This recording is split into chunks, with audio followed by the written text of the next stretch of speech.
अपना next topic है relation between slope of tangent and increasing and decreasing function. ਅਸੀਂ slope of tangent भी पढ़ के आए हैं, ਅਸੀਂ इंक्रीजिंग डिक्रीजिंग फंक्शन भी हमने डिस्कस किए। तो की डिस्कस किया से ਅਸੀਂ इंक्रीजिंग डिक्रीजिंग फंक्शन से that a function will be strictly increasing in an interval AB if f dash x is greater than 0 for all x belongs to AB। यानी कोई फंक्शन किसी इंटरवल ए बी ਦੇ ਵਿੱਚ strictly increasing कदों होएगा ਜਦੋਂ f dash x ਦੀ value positive होएगी x ਦੀਆਂ ਸਾਰੀਆਂ ਵੈਲਿਊਜ਼ ਲਈ। ए बी ਇੰਟਰਵਲ ਦੇ ਵਿੱਚ ਜਿੰਨੀਆਂ ਵੀ x ਦੀਆਂ ਪੋਸੀਬਲ ਵੈਲਿਊਜ਼ ਨੇ ਸਾਰੀਆਂ ਵੈਲਿਊਜ਼ ਲਈ f dash x ਜਿਹੜਾ ਹੈਗਾ ਉਹ ਪੋजिटिव ਹੋਏਗਾ। ਹੁਣ ਅਸੀਂ ਐਸੇ ਇੰਟਰਵਲ ਦੇ ਵਿੱਚ ਇੱਕ ਪੁਆਇੰਟ ਲੈ ਲਿਆ ਸੀ, ਪਹਿਲਾਂ ਤਾਂ ਪੂਰੇ ਇੰਟਰਵਲ ਦੀ ਗੱਲ ਕਰਦੇ ਸੀ, ਹੁਣ ਅਸੀਂ ਇਹਦੇ ਵਿੱਚ ਇੱਕ ਪੁਆਇੰਟ ਦੀ ਗੱਲ ਕਰਨੀ। ਇੱਕ ਪੁਆਇੰਟ ਲੈ ਲਿਆ ਸੀ, ਇਸ ਪੁਆਇੰਟ ਤੇ ਫੰਕਸ਼ਨ ਇੰਕਰੀਜ਼ਿੰਗ ਹੈ ਕਿ ਡਿਕਰੀਜ਼ਿੰਗ ਹੈ ਇਹਦਾ ਪਤਾ ਲਾਉਣ ਵਾਸਤੇ ਕੀ ਕਰਾਂਗੇ, ਇਸ ਪੁਆਇੰਟ C ਦੇ ਉੱਤੇ f dash x ਦੀ ਵੈਲਿਊ ਫਾਈਂਡ ਕਰਾਂਗੇ। ਤੇ ਕਿਸੇ ਪੁਆਇੰਟ ਤੇ f dash x ਦੀ ਵੈਲਿਊ यानी f dash x at x equal to C find करना का मतलब होंगे f dash C करना सी। f dash C की वैल्यू जो पॉजिटिव है तो उत्थे की होएगा फंक्शन स्ट्रिक्टली इंक्रीजिंग होएगा। ठीक है ना। एक गल असी फिर पहला पढ़ी सी ये बारे उस वो की सी f dash C की सीगा टेंजेंट एंड नॉर्मल की पढ़ के आए हैं, वो पढ़ के आए हैं f dash C is a slope of tangent eight x equal to C। ठीक है ना, याद करो असी की करा सीगा f dash C की है असल च f dash C is equal to असल च की है f dash x at x equals to C है। तो f dash x की होंगे dy by dx ते dy by dx at x equals to C। याद करो ये की सीगा स्लोप ऑफ ये स्लोप ऑफ टेंजेंट सी है ना। यही गल असीं इत्थे कह रहे भी f dash C की है स्लोप ऑफ टेंजेंट, यानी जे slope of tangent f dash C positive है तो फंक्शन उस पॉइंट पे स्ट्रिक्टली इंक्रीजिंग है। That means if the slope of tangent at some point is positive then the function is strictly increasing at that point. इसका उल्टा की है जे f dash C less than 0 हो यानी स्लोप ऑफ टेंजेंट नैगेटिव हो तो की होएगा फंक्शन स्ट्रिक्टली डिक्रीजिंग होएगा। तो दो गल्लां समझ आ गई साडे, एक तो यह होया भी जे स्लोप ऑफ टेंजेंट पॉजिटिव है तो फंक्शन स्ट्रिक्टली इंक्रीजिंग है, दूसरी गल जे स्लोप ऑफ टेंजेंट नैगेटिव है तो फंक्शन स्ट्रिक्टली डिक्रीजिंग है। ठीक है। तो तीसरी गल भी जे slope of function equal slope of tangent equals to 0 हो यानी f dash C की वैल्यू 0 हो फिर की होएगा फंक्शन इज कॉन्स्टेंट। असीं पढ़ के आए थे हुणे ऊपर भी f dash x equal to 0 है तो फंक्शन की होंगे कॉन्स्टेंट फंक्शन होंगे, ना इंक्रीजिंग होंगे ना ही डिक्रीजिंग होंगे। तो ये गल असीं इत्थे थोड़ा जा समझ भी सकते हैं। ये तुसीं देखो साडे कोल एक ग्राफ है किसी फंक्शन का। ठीक है ना। आओ ये उत्ते असीं एक पॉइंट ले लिया ए पॉइंट नूं असीं इदां मूव कर सकते हैं। इस पॉइंट उत्ते आ जिहड़ी तुहानूं ब्लैक दिखाई दे रही है टेंजेंट है। ठीक है ना। तो तुसीं इहदी स्लोप इत्थे देख सकते टेंजेंट की। हुण ये जिहड़ा पॉइंट है किहड़े पार्ट च है फंक्शन के स्ट्रिक्टली इंक्रीजिंग वाले पार्ट च है। फंक्शन इंक्रीज हो रहा देखो इस पोर्शन दे विच इस interval they which function strictly increase हो रहा। तो तुसीं इत्थे जिन्ने जिन्ने पार्ट दे विच स्ट्रिक्टली इंक्रीजिंग है वो तुसीं नोट कर सकते हो m की वैल्यू पॉजिटिव रहेगी। देखो पॉजिटिव है वैल्यू, ये सारे थां ते ही पॉजिटिव रहेगी। ठीक है। हुण जिथे जाके इस तरह यदि स्लोप जिहड़ी है 0 हो जाएगी उत्थे तुसीं चैक करो स्लोप 0 होगी तो हुण ये टेंजेंट की होगी एक्स एक्सिस ते पैरेलल हो गई। तो आ जिहड़ा ग्राफ बन गया उपर टेंजेंट का, ये ग्राफ जिहड़ा बनया की बन गया ये कॉन्स्टेंट फंक्शन का ग्राफ है। ठीक है ना। इस जगह पर कॉन्स्टेंट है फंक्शन। हुण इस तरह जदों यह स्ट्रिक्टली डिक्रीजिंग वाले पार्ट चले गया हुण इस थां तो लैके इस इंटरवल दे विच फंक्शन की है स्ट्रिक्टली डिक्रीजिंग है। तो ये तुसीं देखो m की वैल्यू नैगेटिव जी स्लोप ऑफ टेंजेंट नैगेटिव आ रही तो फिर इत्थे जाके ये हो जाएगी पैरेलल टू एक्स एक्सिस इत्थे कॉन्स्टेंट फंक्शन। ठीक है। ਤਾਂ ਹੀ ਅਸੀਂ ओपन इंटरवल ਲੈਂਦੇ ਹੁੰਦੇ हमेशा। ओपन इंटरवल ਦੇ ਵਿੱਚ ਜਿਹੜਾ ਹੈਗਾ ਉਹ ਇਨਕਰੀजिंग डिक्रीजिंग ਅਸੀਂ ਸ਼ੋ ਕਰਦੇ ਸਟ੍ਰਿਕਟਲੀ ਇਨਕਰੀजिंग ਸਟ੍ਰਿਕਟਲੀ डिक्रीजिंग। ठीक है, ਹੁਣ ਆਪਾਂ ਆ ਜਾਈਏ ਆਪਣੇ ਮੇਨ ਪੁਆਇੰਟ ਤੇ। ਫਿਰ ਨੈਕਸਟ ਆਪਣਾ ਜਿਹੜਾ ਪੁਆਇੰਟ ਹੈ ਉਹ ਹੈਗਾ क्रिटिकल पॉइंट। ये बहुत इंपॉर्टेंट चीज़ है बेटे, बड़ी काम आने वाली चीज़ है, ध्यान नाल इहनूं समझ लेना। A point C in domain of a function f at which f dash C equal to 0 होवे, एक गल, जां f इज़ नॉट डिफरेंशिएबल होवे, जां कह f डिफरेंशिएबल ही नहीं हैगा, जां f डैश C की वैल्यू 0 है, तो दोवें कंडीशन दे विच x इक्वल टू C नूं असीं क्रिटिकल पॉइंट कहांगे। Then x equal to C is called critical point of f इस फंक्शन। हुण आ तां सानूं पता है f dash C equal to 0 कदों हुंदा है ना। हुण आ की गल होई, f इज़ नॉट डिफरेंशिएबल। कई थावां ते f डिफरेंशिएबल ही नहीं हुंदा। वो किहड़ियां थावां हुंदियां, किवें हुंदियां वो दो तरह दीयां हुंदियां। देखो, a function is non differentiable at some value of x, किसी खास वैल्यू ते फंक्शन नॉन डिफरेंशिएबल कदों हुंदा है? दो गल्लां होण जी। पहली गल, tangent to the curve of the function does not exist at that point. उस पॉइंट ते जिहते असीं कहने भी फंक्शन इज़ नॉट डिफरेंशिएबल, उस पॉइंट ते टेंजेंट दी जिहड़ी कर्व दी जिहड़ी टेंजेंट है वो एग्जिस्ट ही नहीं करदी, बनाई नहीं जा सकदी। ठीक है ना। एग्जिस्ट कदों नहीं करेगी, जां तां उत्थे फंक्शन कॉन्टीन्यूअस नहीं है, यानी उत्थे ग्राफ टुटिया होया से इत्थों ग्राफ टुटिया होवे तो इत्थे असीं टेंजेंट किवें बनावांगे फिर? ठीक है कि नहीं। तो दूसरी गल, उत्थे इदां दा पॉइंट होवे भी उत्थे फिर ग्राफ नहीं बनाया जा सकता। जिवें आ पॉइंट आ C, तुसीं चैक करो, इस पॉइंट के उत्ते असीं ग्राफ नहीं बना सकते कि इत्थे शार्प एज बन गया, बिल्कुल तिखा जिहा कोना बन गया, इस जगह ते असीं ग्राफ नहीं बना सकते। ठीक है। जां तां आ होवे तां नॉट डिफरेंशिएबल हुंदा है, जां दूसरी गल की होवे टेंजेंट तां ड्रॉ की जा सकती है, tangent exists but it's slope is not defined, पर इसदा स्लोप नहीं डिफाइन हैगा, क्योंकि dy/dx असल च की है, स्लोप ऑफ टेंजेंट है।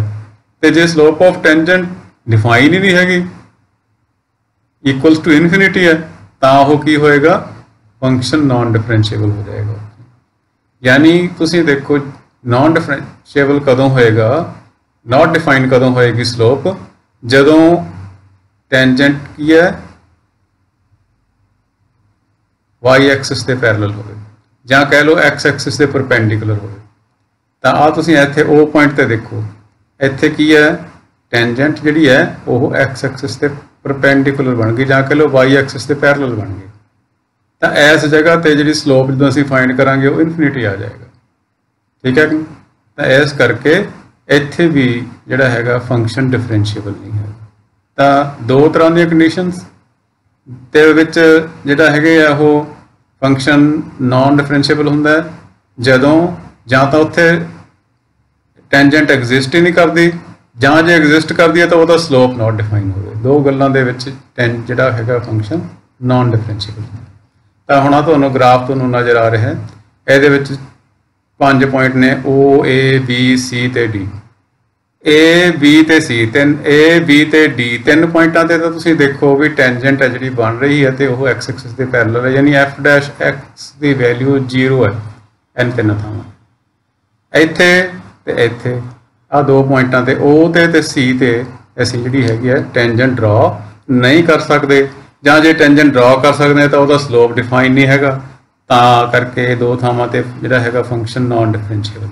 तां पंजे दे पंजे पॉइंट की होणगे, इस फंक्शन दे क्रिटिकल पॉइंट्स होणगे। ये बहुत इंपॉर्टेंट पार्ट है बेटे, बहुत जरूरी साडा हैगा, ये बड़ा काम होना इस एक्सरसाइज दे विच ते नैक्सट जिहड़ी साडी एक्सरसाइज है मैक्सिमम मिनिमम ਉਹਦੇ ਵਿੱਚ भी क्रिटिकल पॉइंट्स ने सानू बार-बार काम होना, इहनूं बड़े ध्यान नाल समझ लेना। ਹੁਣ ਅੱਜ ਆਪਾਂ एग्जांपल्स करते हैं।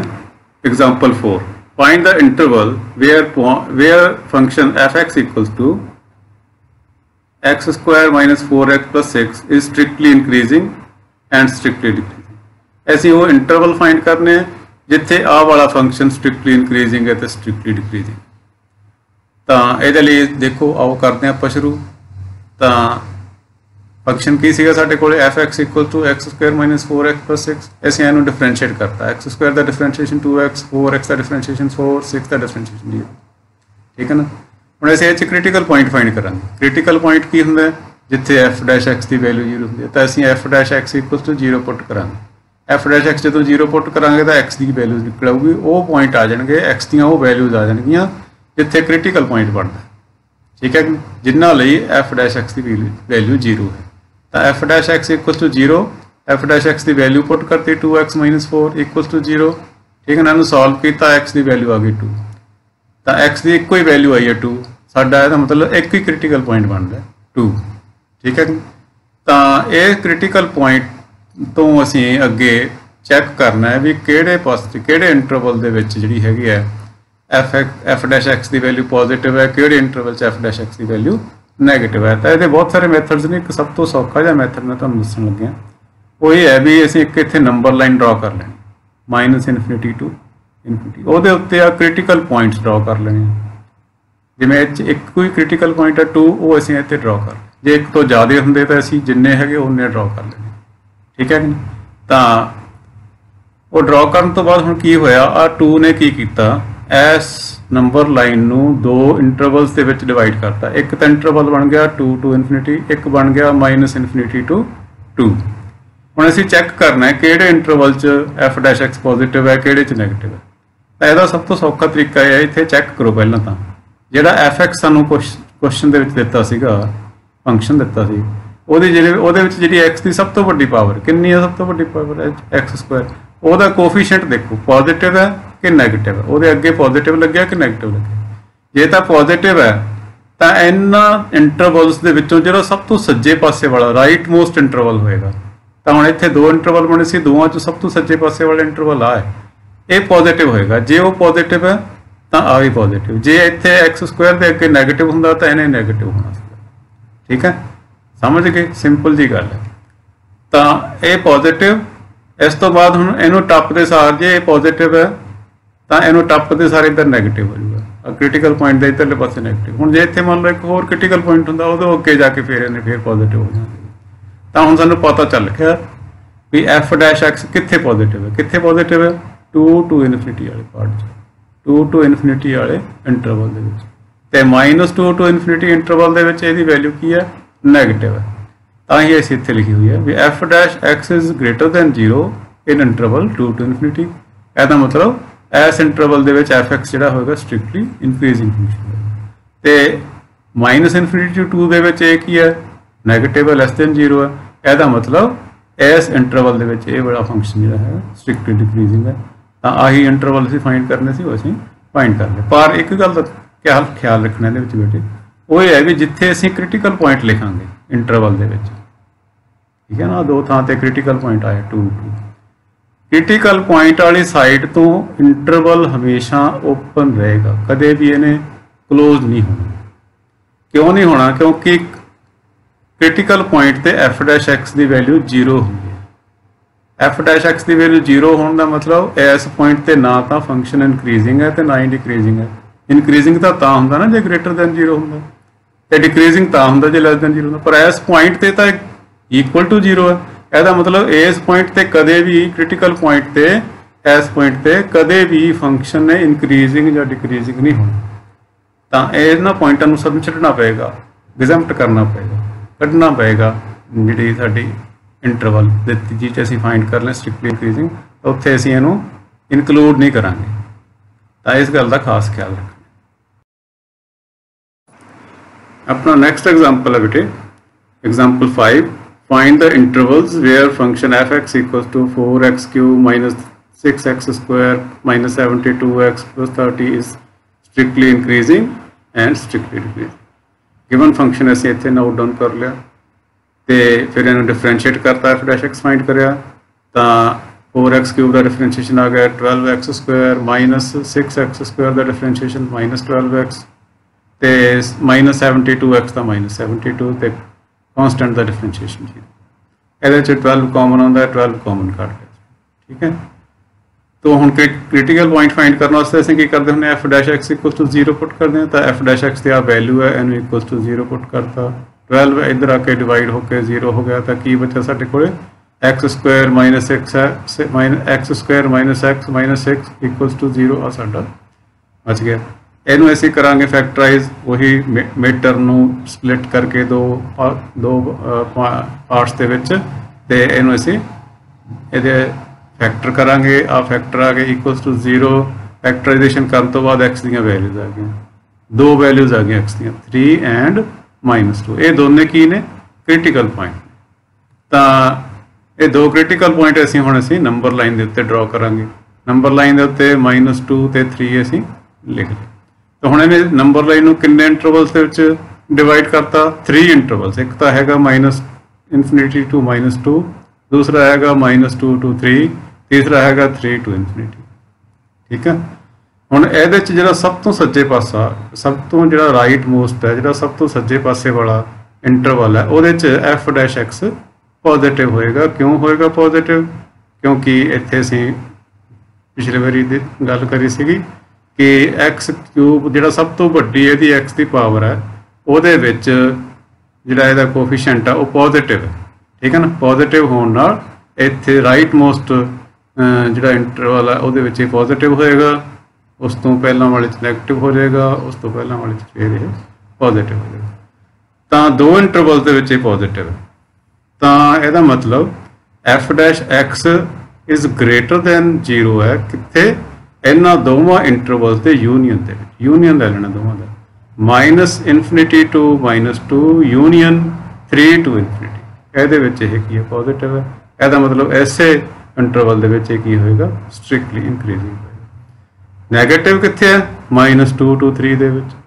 तो -2 टू 3 दे विच नैगेटिव है, तो यह मतलब इस इंटरवल के स्ट्रिक्टली डिक्रीजिंग। तो हुण सानू यही कड्ढण नूं कहा सीगा भी किहड़े इंटरवल च स्ट्रिक्टली इंक्रीजिंग है, किहड़े इंटरवल च स्ट्रिक्टली डिक्रीजिंग है, तो असीं फाइंड आउट कर लिया। तो यदा तुसीं ग्राफ भी देख सकते हो। यदा ग्राफ है देखो 4x³ -6x² -72x + 30 का ग्राफ। ठीक है। ये चेक कर सकते हो आ x = -2 है, तो x = -2 आ पॉइंट हो गया, तो आ हो गया x = 3। ठीक है। इतने लिखे हुए आ 3 है, इतने है -2। तो तुम चेक कर सकते हो 3 तो अगे 3 तो ∞ तक आ वाले पोर्शन की है ये स्ट्रिक्टली इंक्रीजिंग। इस तरह -2 तो पिछले पासे -∞ टू -2 वाले इंटरवल के है, इतने भी स्ट्रिक्टली इंक्रीजिंग। ठीक है। इस तो विचाले यानी आ वाले पोर्शन आ वाले इंटरवल -2 तो 3 की है स्ट्रिक्टली डिक्रीजिंग। यही असीं फाइंड आउट किया है।